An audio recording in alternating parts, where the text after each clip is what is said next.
Nothing good comes from a phone call at 3 a.m. in the morning. I got a phone call at 3 a.m. in the morning, so I get up out of bed and go into the kitchen, sit at the counter, so my wife is still asleep. Feeling feel that you don't know, but you know it's not good. The phone call was from the Honolulu Police Department. I'm in Camp, Florida. That's why the phone call at 3 o'clock in the morning. 12 hours different.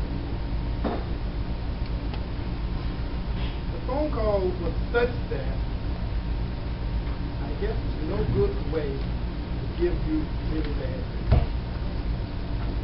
So the guy on the other end of the line said, I think your brother is dead. Do you have a brother named Frederick Adams? And I said, yes. He asked me to get my family together, gave me an address, and asked me how soon could I be in Hawaii. So I get on the phone. I figure I got called at 3 o'clock in the morning. I might as well call other folks at 3 o'clock in the morning. So I call my sister and I call my mom. And my mom was in New Orleans at the casino. My mom was one of those kind of folks who, she was older lady, of course, but she had a habit of, she would put on a depends, because when the machine got hot, she didn't want to leave. So when we called her and said, you got to come home, we didn't tell her why. Because I didn't want to do that over. So I called her, came home. The next day, got on the plane to Hawaii. Non-stop, Tampa to Hawaii. Got to Hawaii. This is when it started. I mean, you would not believe the red tape, rigmarole, all the stuff you got to go through. First of all, when we got there, they would not let us see the body. We had to go to the police department. Finally got someone to let us see the body, and then they would not release the body. Because in Hawaii they have this rule, this law, that the process of preparation has to be done there. They will not release the body to the mainland, so you have to go through all the medical stuff, all the embalming, all that stuff on the island of Hawaii. Not knowing how much all this stuff was going to cost, we went to the place of my brother's employment. It just happened, look what happened, that the next week after he died, the insurance kicked in. So he had no insurance. So we got a situation. My brother was also an ex-Marine, in which he got honorable discharge because he was an asthmatic. But he wanted to serve his country.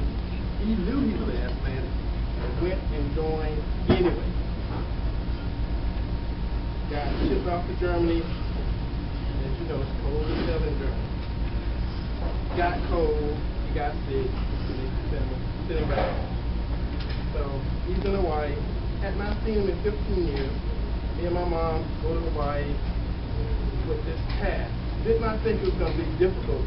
Ended up having to get the mayor of Honolulu to release my brother's body. So, in the period of a week, it took a week to go through this stuff because you go up there and you get hurdle 1. You can't see the body, you can't identify the body. Get through that process, and then hurdle 2 process. They won't release the body. And if you know how bureaucratic systems work, right, they don't. And I'm new. We from the mainland, we over there. So I got to go through the process of finding people, making connections, calling folks in Tampa, calling folks in Hawaii to get stuff done. And there's one red tape after the next red tape after the next red tape after the next red tape. So what happened was, while we was in Hawaii, my family here was planning for a funeral. Well, in the planning for the funeral, they planned the funeral 1 week out. So we got there on a Saturday. So the next Monday, they found a funeral. It was Friday, and we still jumping through hoops, and I got the body released, and just praying to God, something good happened, and a phone call came, in which they was able to release the body. Had it gone, they got it released, sent to San Francisco, then from San Francisco, it came to Tampa, and then it went to the little small town of Lake West, Florida, where I'm from. We finally got everything done, jumping through enormous amounts of, and you got to take into consideration the emotional condition of my mom. And we're kind of going through all this stuff. And so, my brother's body left Hawaii on a Friday. Sunday afternoon at 5 o'clock, we had already scheduled a wake. Me and my mom left Hawaii on Saturday. We got back to Tampa at 1 o'clock Sunday. Literally, just enough time for me to go home, change clothes, go to Lake Wales, 1 hour away for a wake. So we sit there to wait. I'm not a crying person. And I'm sitting there in the front row, my brother's body in front of me. My mom on one side, my sister's on the other side. And I'm just sitting there. And I'm not a crier. I don't cry. They cry for my grandparents, and they cry for my father, and they cry, so I do a lot of funerals. And I wasn't crying. Let me say this now. But I'm sitting on the front row, and tears are running down my cheek. And I'm not crying. But these tears were just running down my cheek. So I don't know whether they were for me, my brother, or whether for my mother, or just all three. I'm not that kind of emotional person. So we get through the wake, we get through the funeral. So the funeral is when all my family actually comes. Everybody got together, they did the services, and they asked me to speak. And I couldn't speak. For those who don't hear myself, am I speaking? But I couldn't speak. I wouldn't speak. And all my family was there. And we went to the cemetery. We got to the cemetery. You know how the military do the 21 gun salute? 21 gun salute. And everybody looked at the family. And I looked on the front row with my mom. And the military commander come over, they roll the flag up. They give the flag to the mother. Whoever the mother is, the grandmother, whoever next kin. And without thinking, without batting an eye, without making any other gesture, it was almost like it was something like it was almost automatic. And without thinking, as soon as that guy put that flag in my mom's lap, her butt didn't even hit the chair. She sat down and got right back up, stood up in front of me.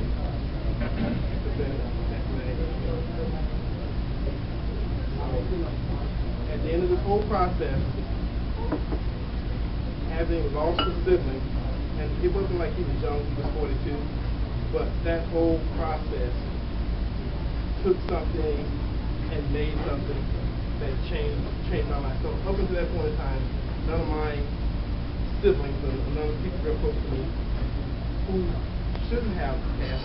Because, you look for your parents and your grandparents and folks like that, but when you have sisters and brothers that your age or younger, it's something different when they pass. So the fact that my mom gave me that flag, and that's something I would cherish forever. And again, the nature of this speech was supposed to be something that's touching and close. The emotional. And when I look back on my life, that's probably the most emotional I have ever been, because I've never actually cried because of loss of emotion. But my mom giving me that flag was something special.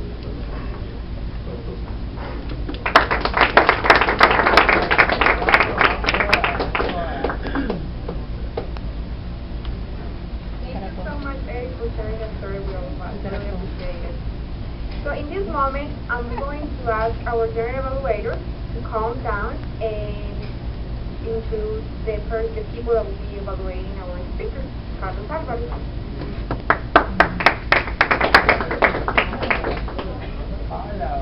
Yes, thank you, Lena. So while you guys are voting for your favorite speaker, let's go ahead and move into our tag team's report for the night. Let's start off with Mr. Timer. Please tell us about the time. Oh, I'm so sorry. Then, go ahead. Hold on. Let him done. We got more work. We got more work to evaluate. Sorry about that. Let's go ahead and bring up evaluating Emmanuel Smith, Ms. Janet Moyle. And please keep your evaluation between 1 and 2 minutes.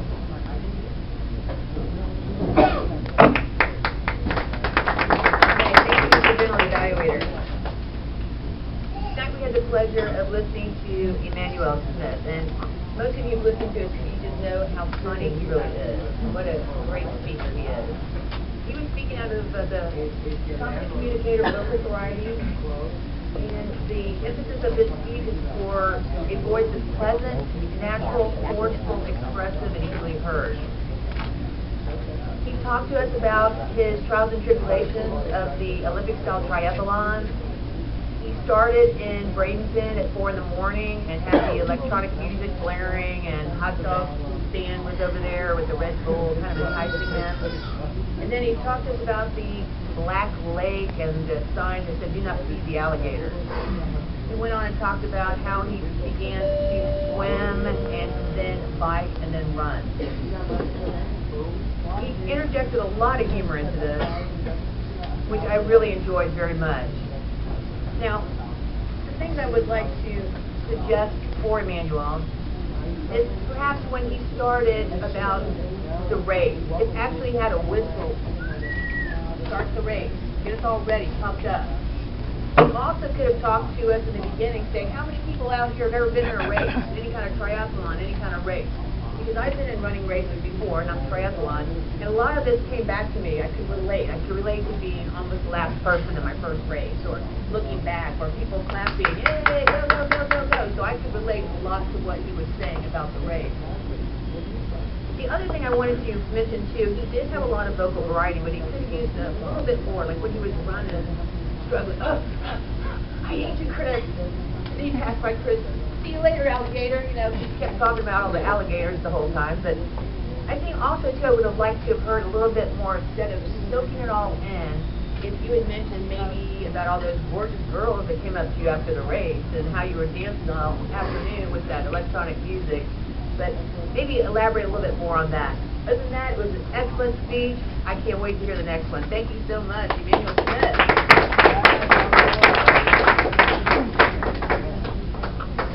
Great job, Janet. And now evaluating Mr. John Morse is Marianne D.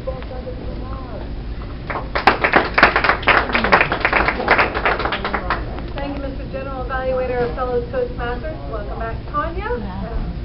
Distinguished guest and distinguished Toastmaster, John Morris. So, I love watching our DTMs in the club.